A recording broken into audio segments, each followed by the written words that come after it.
Ketika hidup terasa berat, tangan-Mu Tuhan selalu menopangku. Di saat jalan terasa buntu, cahaya-Mu Tuhan selalu terangiku. Mujizat-Mu masih terjadi tiap hari, selalu terjadi.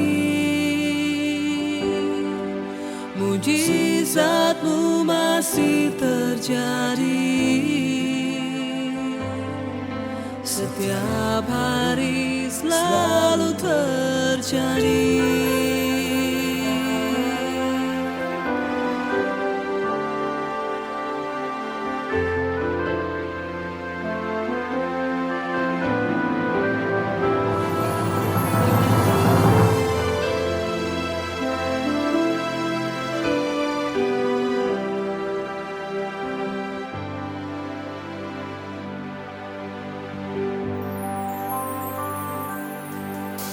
Ketika hidup terasa berat, tangan-Mu Tuhan selalu menopangku.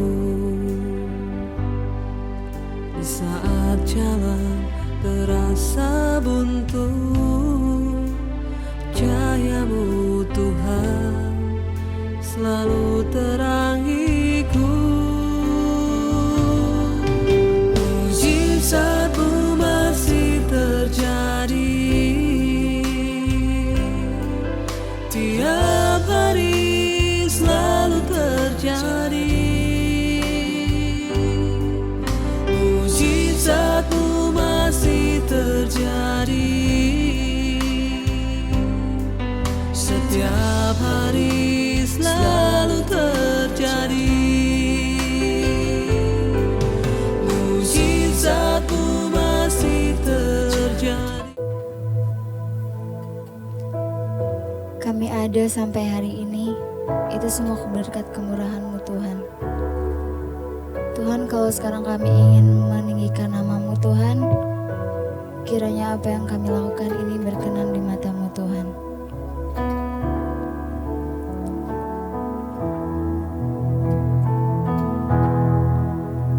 Aku ada saat ini, semuanya karena kasih-Mu. Aku hidup hari ini, semua berkat kemurahan-Mu.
hidup kami. Kalau kami masih boleh beribadah sekalipun lewat online, kami tahu kuasa Tuhan tidak terbatas dan Engkau sanggup melakukan segala sesuatu. Bahkan Engkau sanggup menjamah hati dan hidup kami. Bapa, urapi hamba-Mu yang tidak ada apa-apanya. Urapi setiap kami Tuhan.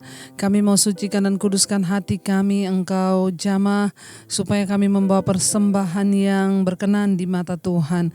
Biar tanah hati kami menjadi tanah yang subur, agar benih firman Tuhan tertabur, bertumbuh dan menghasilkan buah, agar kami dapat menanggalkan semua hal yang tidak berkenan di hidup kami dan mempersembahkan sesuatu yang berkenan di mata Tuhan. Terima kasih Bapa, dalam nama Tuhan Yesus kami sambut berkat-Mu. Haleluya. Amin, amin. Iya, saudara, masih di dalam suasana perayaan kematian dan kebangkitan Tuhan Yesus atas hidup kita. Kita percaya ya, sebuah kabar yang luar biasa adalah bahwa Yesus datang untuk mati dan bangkit bagi kita. Dan kita bersyukur Dia bukan hanya Tuhan yang mati, tapi Dia juga Tuhan yang hidup bagi kita. Ya, Dia hidup bagi saudara dan saya, Dia bangkit bagi kita. Ya, Dia hidup dan menguasai ya alam maut, bahkan firman Tuhan berkata, sehingga kita yang hidup sekarang kita tidak perlu takut lagi dengan apapun saudara, karena kita percaya bahwa ketika Yesus hidup, Dia memberikan sebuah kehidupan baru. Ketika Yesus bangkit dari kematian, Dia memberikan sebuah kehidupan yang baru, sehingga kebangkitannya membawa transformasi dalam kehidupan kita. Dan saya percaya ya, kehidupan yang ditransformasi oleh Tuhan, kehidupan yang dibaharui oleh Tuhan, itu adalah kehidupan yang berkenan. Karena Tuhan hidup, Dia membawa perubahan dalam hidup kita.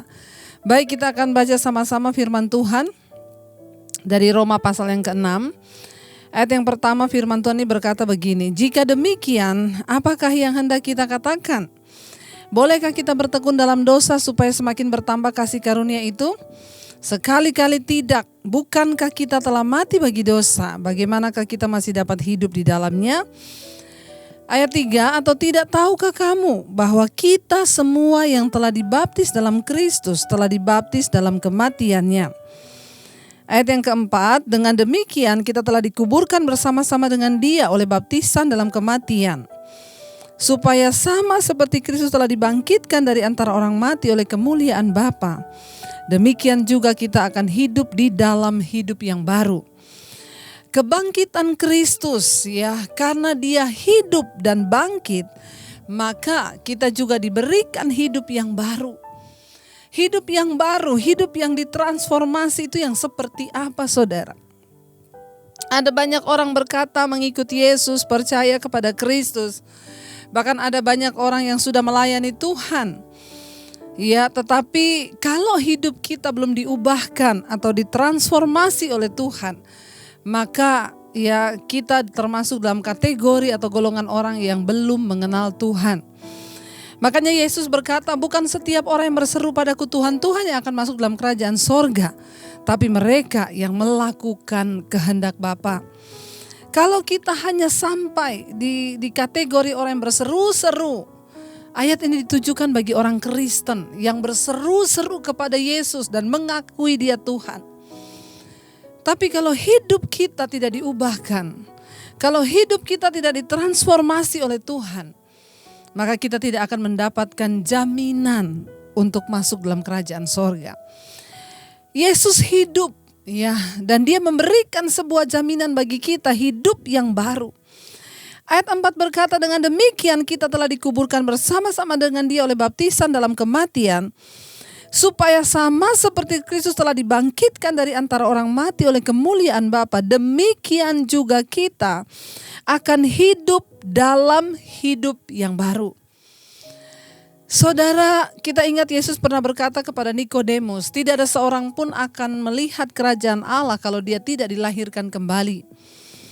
Yesus berkata kepada Nikodemus, engkau tidak mungkin bisa melihat kerajaan Allah kalau engkau tidak dilahirkan kembali. Lalu Nikodemus berkata, bagaimana mungkin aku bisa dilahirkan kembali padahal aku sudah tua? Apakah aku harus masuk ke dalam rahim ibuku dan aku dilahirkan kembali? Dia tidak bisa memahami perkara-perkara rohani apa yang Yesus katakan tentang lahir baru, tentang hidup yang baru itu. Ya, dia tidak bisa menanggapi secara rohani. Kenapa? Karena dia belum mengalami transformasi dalam kehidupannya. Karena dia belum mengalami kehidupan Kristus dalam hidupnya. Ayat ini berkata, karena Yesus hidup, dia bangkit, maka dia memberikan hidup yang baru bagi kita. Yesus berkata kepada Nikodemus, kalau engkau tidak dilahirkan kembali oleh roh dan firman, maka engkau tidak mungkin bisa melihat kerajaan Allah. Setiap kita saudara harus dilahirkan kembali. Kebangkitan Kristus, kehidupan Kristus telah membawa hidup yang baru bagi kita. Hidup yang ditransformasi, hidup yang baru itu hidup yang seperti apa? Alkitab berkata, karena manusia telah jatuh ke dalam dosa dan telah kehilangan kemuliaan Allah. Dan karena itu kita terpisah dari Tuhan dan akibatnya mautlah yang harus kita terima.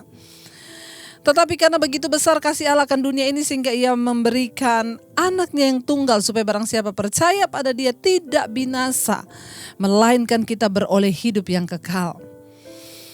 Kehidupan yang baru di sini yang dikatakan oleh firman Tuhan. Kristus telah dibangkitkan dari antara orang mati oleh kemuliaan Bapa. Demikian juga kita akan hidup dalam hidup yang baru. Hidup yang sudah mengalami transformasi dari Tuhan. Yang itu yang bagaimana ayat 5 berkata, sebab jika kita telah menjadi satu dengan apa yang sama dengan kematiannya, kita juga akan menjadi satu dengan apa yang sama dengan kebangkitannya. Ayat yang ke-6, karena kita tahu bahwa manusia lama kita telah turut disalibkan supaya tubuh dosa kita hilang kuasanya, agar jangan kita menghambakan diri lagi kepada dosa. Apa yang dimaksud dengan hidup yang baru yang Yesus berikan bagi kita karena kehidupannya itu? Apa yang dimaksudkan dengan hidup yang baru yang Yesus berikan dari kebangkitannya bagi setiap kita? Hidup yang baru di sini yang dimaksud itu ialah ayat yang ke-6 dengan jelas berkata, karena kita tahu bahwa manusia lama kita telah turut disalibkan supaya tubuh dosa kita ini hilang kuasanya, agar jangan kita ini terus menghambakan diri kepada dosa. Saudara, ketika seseorang belum dilahirkan kembali, dia tidak memahami perkara-perkara sorgawi. Dia tidak memahami perkara-perkara yang datang dari roh, apalagi Roh Kudus. Dia hidup dengan cara hidupnya yang lama. Dia akan terus punya keinginan untuk berbuat dosa. Makanya kita sering kali dengar, itu loh Bu, saya sering dapat orang konseling. Itu loh Bu, padahal sudah pelayan Tuhan loh. Itu loh Bu, padahal sudah hamba Tuhan loh. Itu loh Bu, padahal sudah pengerja loh Bu. Itu loh Bu, padahal pemain musik di gereja Bu. Itu loh Bu, padahal orang Kristen pendoa loh Bu. Tapi kelakuannya ini akan menjadi batu sandungan. Padahal Yesus berkata, engkau itu adalah suratan Kristus yang terbuka yang harus dibaca oleh semua orang hidup kita. Agar lewat hidup kita nama Tuhan dipermuliakan. Tetapi orang yang belum dilahirkan kembali, dia tidak mungkin bisa memuliakan nama Tuhan. Hidupnya itu belum mengalami transformasi dari Tuhan. Dia belum mengalami kelahiran dan kehidupan Kristus dalam hidupnya. Karena Yesus bangkit dan hidup, harusnya kita juga dibangkitkan dalam hidup yang baru.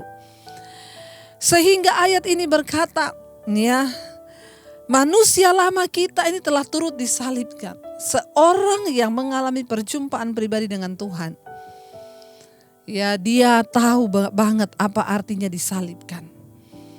Tidak ada seorang pun saudara yang bisa masuk dalam kerajaan sorga kalau kita masih hidup dengan keakuan kita.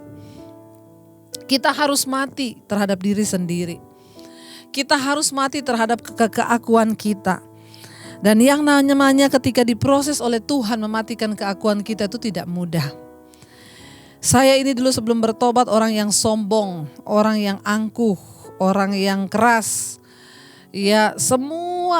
Kayaknya semua dosa itu ada dalam hidup saya.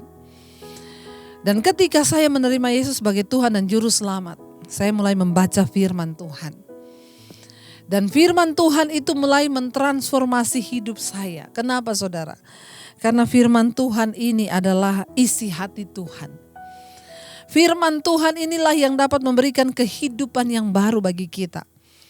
Waktu saya mulai membaca firman, Yesus berkata, di mana ada kebenaran, di situ ada kemerdekaan. Firman Tuhan adalah kebenaran yang memerdekakan setiap kita. Bagaimana kita bisa berubah hidup kita kalau kita nggak pernah tahu kebenaran? Bagaimana kita bisa mengalami perubahan hidup kalau kita nggak pernah mengisi hidup dan hati pikiran kita ini dengan firman? Saudara bisa bayangkan kita sudah hidup di dunia ini berapa puluh tahun, ya. Saya sudah 46-47 tahun, saya nggak tahu saudara. Dan selama saudara hidup mungkin ada yang 60 tahun, 50 tahun, saudara bisa bayangkan apa yang diisi di otak kita selama kita hidup di dunia ini 50 tahun. Ada begitu banyak orang yang waktu dilahirkan dalam keluarga yang belum bertobat dan belum mengenal Yesus.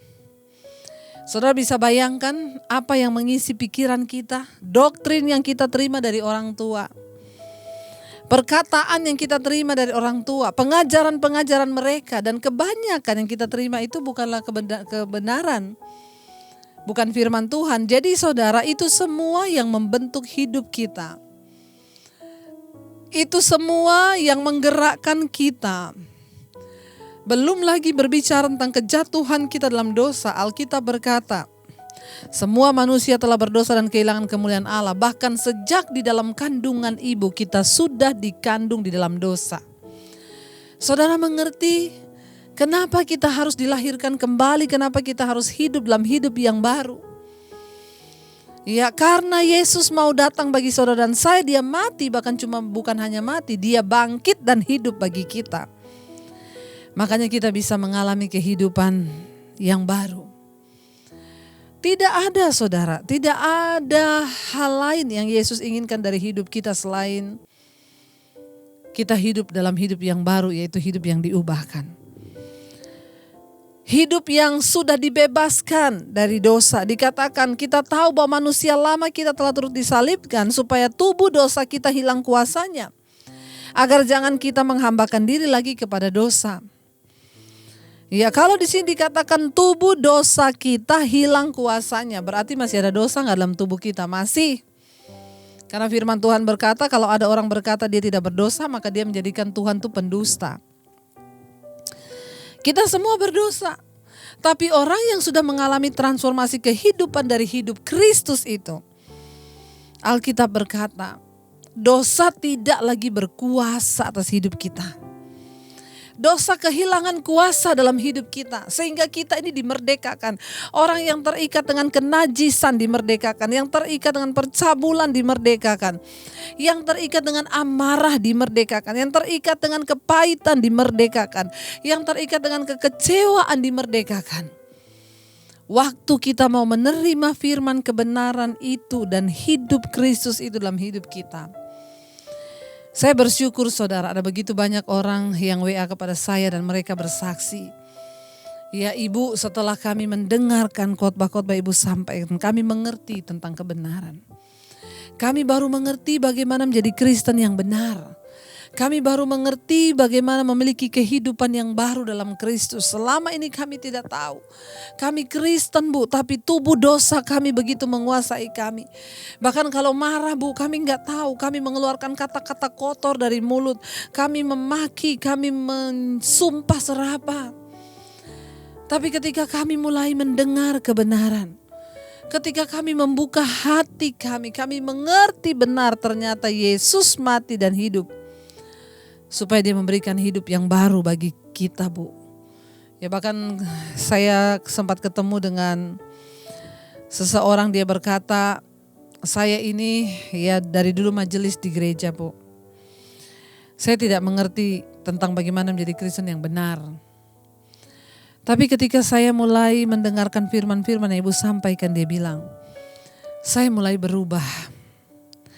Saya mulai mengalami sesuatu yang saya tidak bisa jelaskan. Dan dia berkata kepada saya, bu, ya saya baru mengerti ketika orang mengalami perjumpaan dengan Tuhan.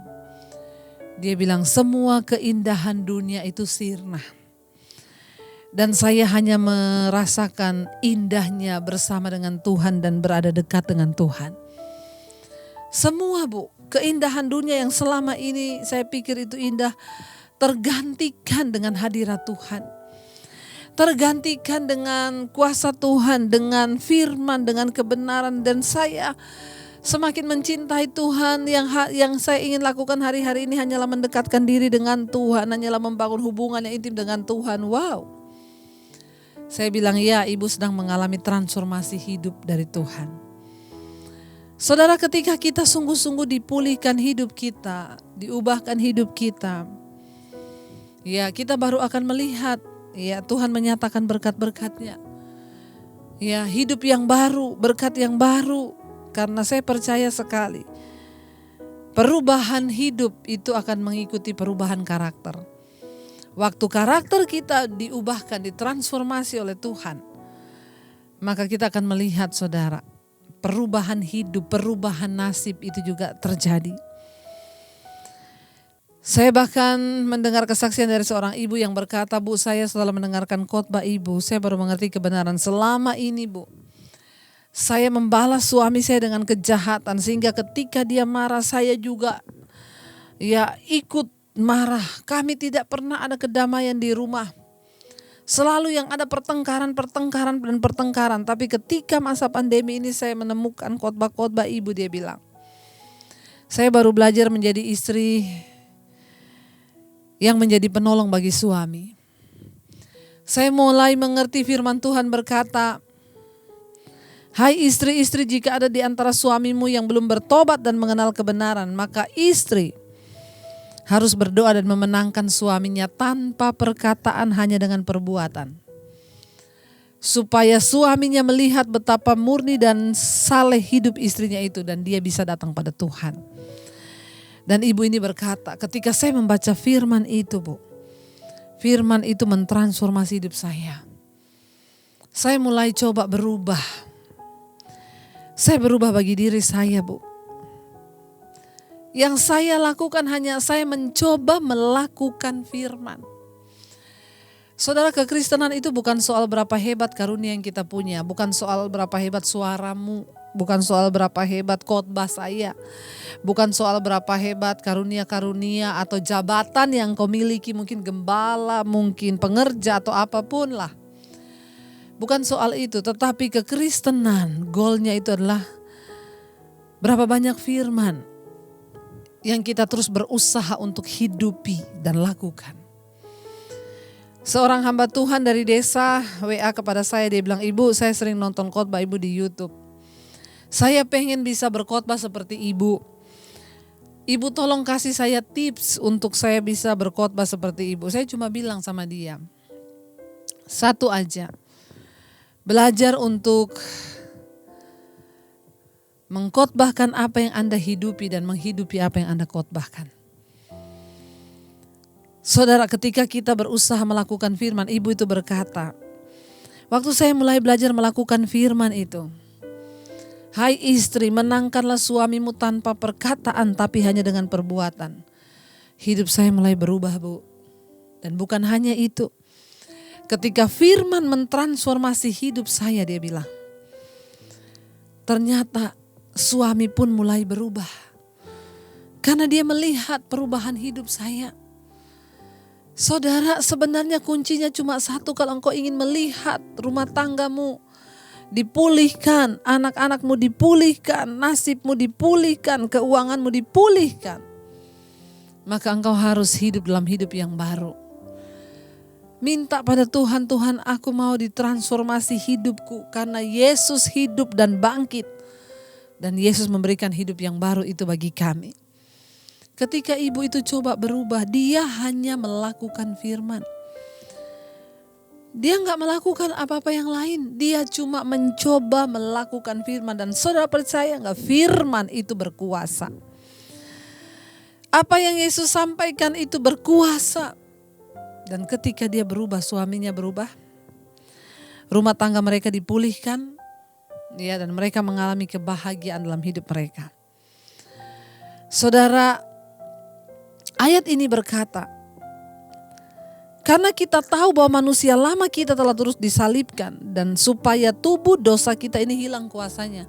Masih ada dosa dalam tubuh kita, tetapi sudah hilang kuasanya. Dia tidak bisa lagi menguasai kita. Makanya orang-orang yang mengalami kehidupan baru, yang sudah mengalami kehidupan Kristus karena Yesus hidup dan memberikan kehidupan kepada kita. Ketika kita mau marah, kita bisa memperkatakan dalam nama Yesus. Firman Tuhan berkata, jangan marah karena amarah itu hanya membawa kepada dosa. Dalam nama Yesus aku mau sabar.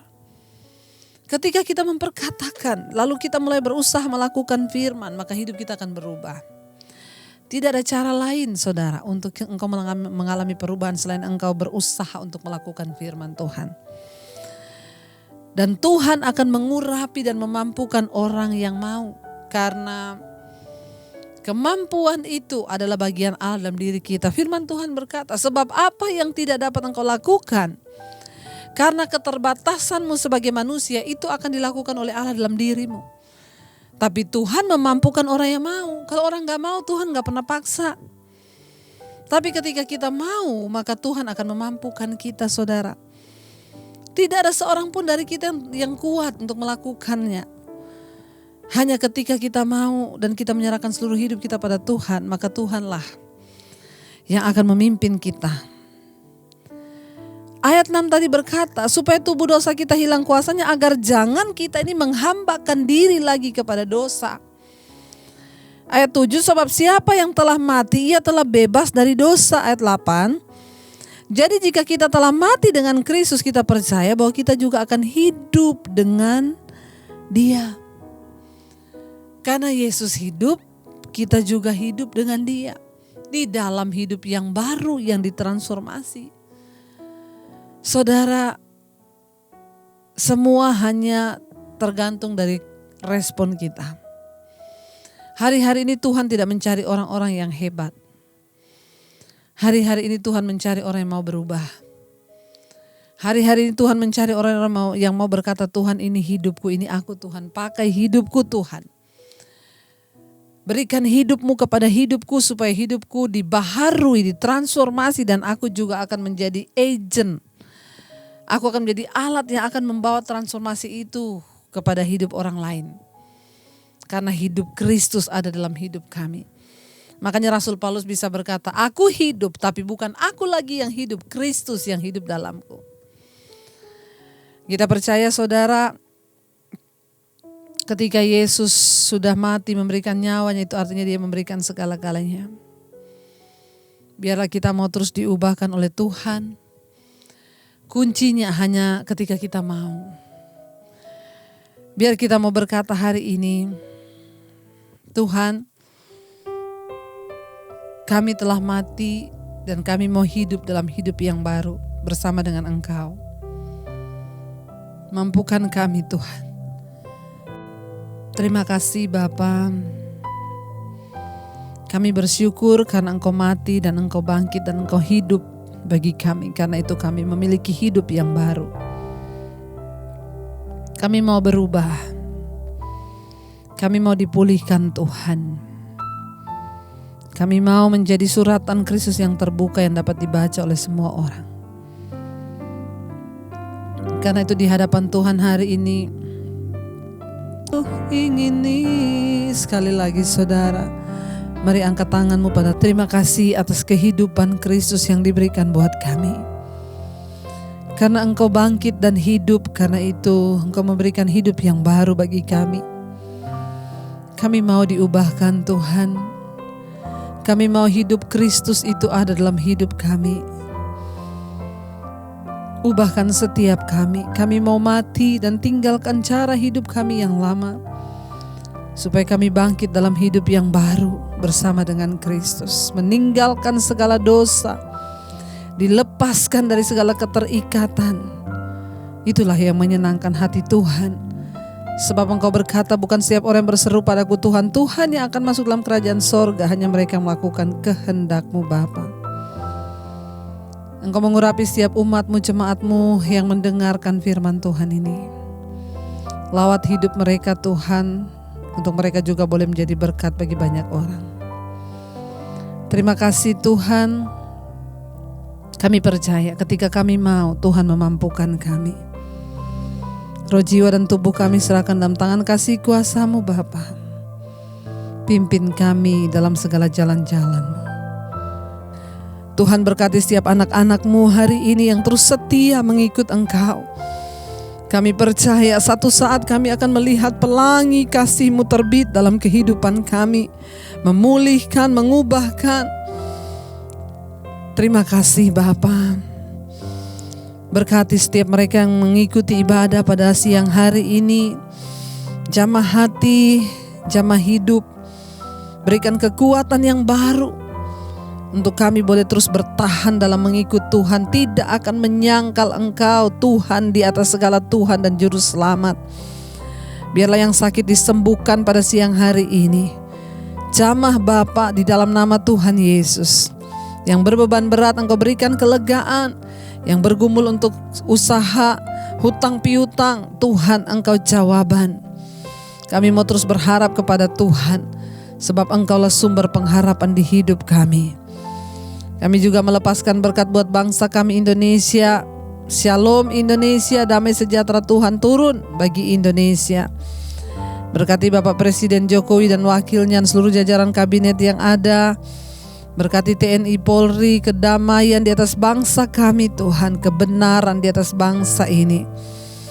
Terima kasih Tuhan buat segala hal yang terbaik di hidup kami.